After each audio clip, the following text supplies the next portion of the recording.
Hello, আসসালামু আলাইকুম। এটা হচ্ছে একটা মেডিসিন। তো এই মেডিসিনটা আমি আপনাদের বড় করে অক্ষর করে দেখাচ্ছি, যাতে এটা আপনারা ফার্মেসি থেকে কিনতে পারেন।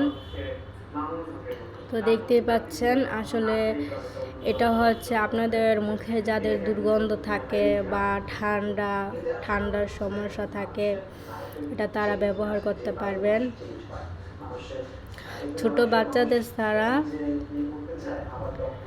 বড় থেকে 18 বয়স পর্যন্ত ব্যবহার করতে পারবেন।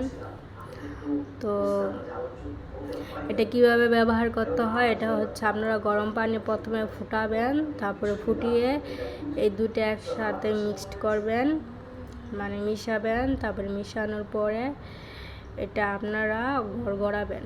তো গড়ালে দেখবেন যে আপনাদের মুখে যে একটা দুর্গন্ধ থাকে বা আপনাদের মানে ঠান্ডা কাশি, ঠিক আছে, ওগুলো দূর হয়ে যাবে। তো এটা আমার মার জন্য আমি কিনে নিয়ে আসছি ফার্মেসি থেকে। দেখতে পাচ্ছেন আমার মার ঠান্ডা হয়েছে, এর জন্য নিয়ে আসছি। আসলে গরমে এখন ঘরে ঘরে সবারই ঠান্ডা। তো আপনারা এটা ব্যবহার করতে পারবেন গরম পানি ফুটিয়ে, আর এটা হচ্ছে এই দুইটাই মিশিয়ে ব্যবহার করতে হবে।